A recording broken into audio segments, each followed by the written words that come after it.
بسم الله الرحمن الرحيم وإذ قلتم يا موسى لن نؤمن لك حتى نرى الله جهرة فأخذتكم الصاعقة وأنتم تنظرون ثم بعثناكم من بعد موتكم لعلكم تشكرون وظللنا عليكم الغمام وأنزلنا عليكم المن والسلوى كلوا من طيبات ما رزقناكم وما ظلمونا ولكن كانوا أنفسهم يظلمون۔ اور جب تم لوگوں نے کہا اے موسیٰ ہم ہرگز نہ مانیں گے تمہارے کہنے سے یہاں تک کہ ہم دیکھ لیں اللہ تعالیٰ کو اعلانیہ طور پر، سو آ پڑی تم پر کڑک بجلی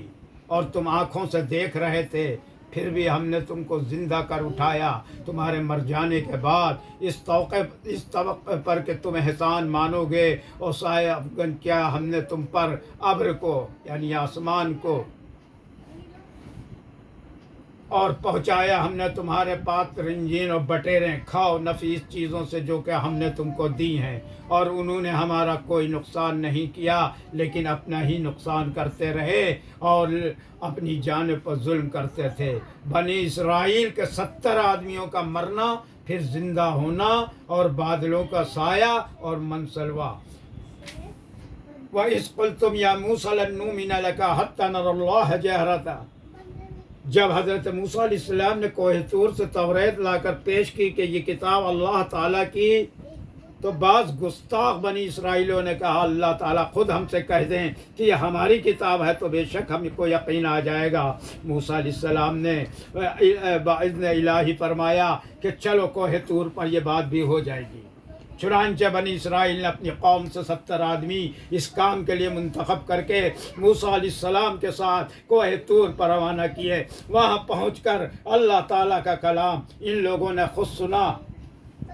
تو اس وقت اور رنگ لائے کہ ہم کو تو کلام سننے سے قناعت نہیں ہوتی، نہ معلوم کون بول رہا ہوگا، اگر خدا کو ہم دیکھ لیں تو بے شک مان لیں، چونکہ دنیا میں کوئی شخص اللہ تعالیٰ کو دیکھنے کی قوت نہیں رکھتا۔ اس لیے اس گستاخی پر ان پر بجلی آ پڑی اور سب 70 آدمی ہلاک ہو گئے۔ حضرت موسیٰ علیہ السلام نے جو یہ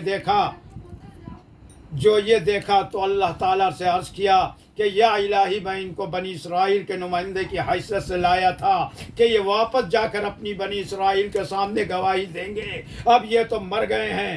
میں بنی اسرائیل کو کیا جواب دوں گا؟ وہ یہی سمجھیں گے کہ کہیں لے جا کر غصے میں خود میں نے کسی تدبیر سے ان کا کام تمام کر دیا ہوگا، تو مجھ کو بنی اسرائیل کی تہمت سے بچا لیجئے۔ اللہ تعالیٰ اپنی رحمت سے حضرت موسیٰ علیہ السلام کی خواہش اور دعا کے مطابق ان 70 اشخاص کو دوبارہ زندہ فرما دیا۔ اسی وقت کی طرف، اسی واقعے کی طرف اشارہ کر کے آیت میں ارشاد فرمایا گیا، اے یہود میرے اس احسان کو یاد کر کہ میں نے بنی اسرائیل کہ اس 70 منتخب اشخاص کو موت کے بعد دوبارہ زندگی بخشی، اور اس کا شکر ادا کرو، اور شکر ادا کرنے کی صورت یہی ہے کہ میرے احکام کی فرما برداری قبول کرو۔ اس واقعے سے ہمیں یہ نصیحت ملتی ہے کہ اللہ تعالیٰ کی شان میں گستاخی اور اس کی ذات عالی سے بیجا مطالبہ کرنا بہت بڑا جرم گناہ ہے اور اس کی سخت سزا ہے۔ اس لیے ہمیں چاہیے کہ اللہ تعالیٰ اور اس کے رسول پاک صلی اللہ علیہ وسلم کی ہر بات، ہر ارشاد کو شک و شبہ کے بغیر بلا چوں و چرا دل سے تسلیم کر لیا کریں۔ وَظَلَّلْنَا عَلَيْكُمُ الْغَمَامَ وَأَنزَلْنَا عَلَيْكُمُ الْمَنَّ وَالسَّلْوَىٰ، بنی اسرائیل نے بحر قلزم پار کر کے میدان سینا، جس کو وادی طیٰ بھی کہتے ہیں، قدم رکھا تو لق و دق بے آب ہو گیا میدان تھا جہاں شدید گرمی تھی اور دور دور تک سبزی اور پانی کا پتہ نہ تھا۔ اس لیے بنی اسرائیل گھبرا اٹھے اور حضرت موسیٰ علیہ السلام سے فریاد کرنے لگے کہ ہم پانی کہاں سے پئیں، ہم تو پیاس سے تڑپ تڑپ کر مر جائیں گے، یہاں تو پینے کے لیے پانی کا ایک قطرہ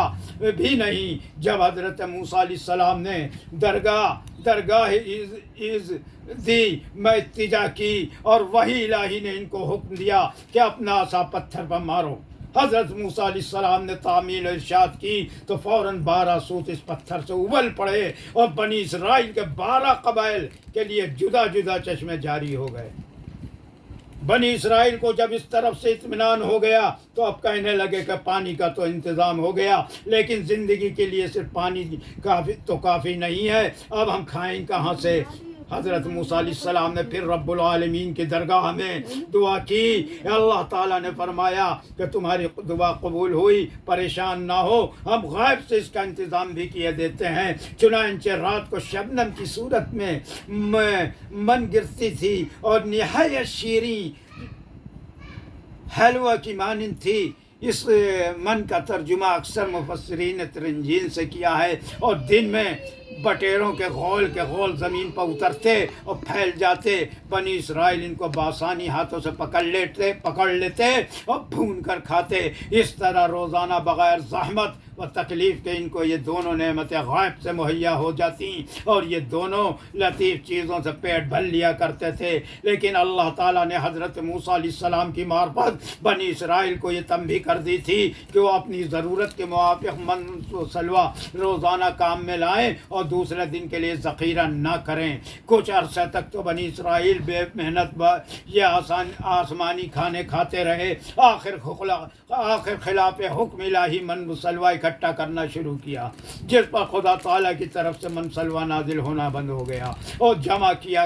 کرایا بھی سڑ گیا۔ اسی وادی تیا یا میدان میں بنی اسرائیل نے موسیٰ علیہ السلام سے یہ بھی مطالبہ کیا کہ گرمی کی شدت ہے اور سایہ دار درختوں اور مکانوں کی راحت میسر نہ ہونے کی وجہ سے ہم بہت پریشان ہیں، ایسا نہ ہو کہ یہ تپش و گرمی ہماری زندگی کا خاتمہ کر دے۔ حضرت موسیٰ علیہ السلام نے ان کو تشبیہ دی اور بارگاہ قدس میں عرض کیا، جب آپ نے اس قوم پر بڑے بڑے انعامات اور فضل و کرم کی بارش کی ہے تو اس سخت تکلیف سے بھی ان کو نجات عطا فرمائیے۔ حضرت موسیٰ علیہ السلام کی دعا قبول ہوئی اور آسمان پر بادلوں کے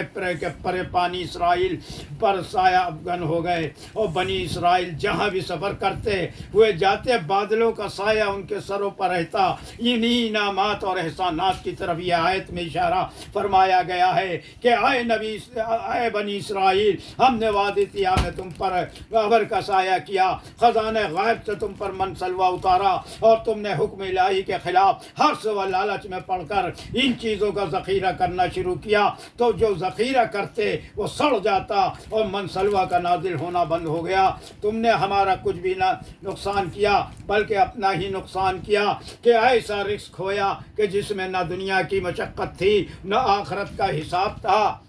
صحابہ کرام رضی اللہ عنہ کی فضیلت ان آیات سے حضور نبی اکرم صلی اللہ علیہ وسلم کے صحابہ کرام کی فضیلت اور دوسرے حضرات انبیاء کے صحابہ پر ظاہر ہوتی ہے، اس لیے کہ رسول اللہ صلی اللہ علیہ وسلم کے صحابہ نے سخت دھوپ اور گرمی میں غزوات کیے اور جہاد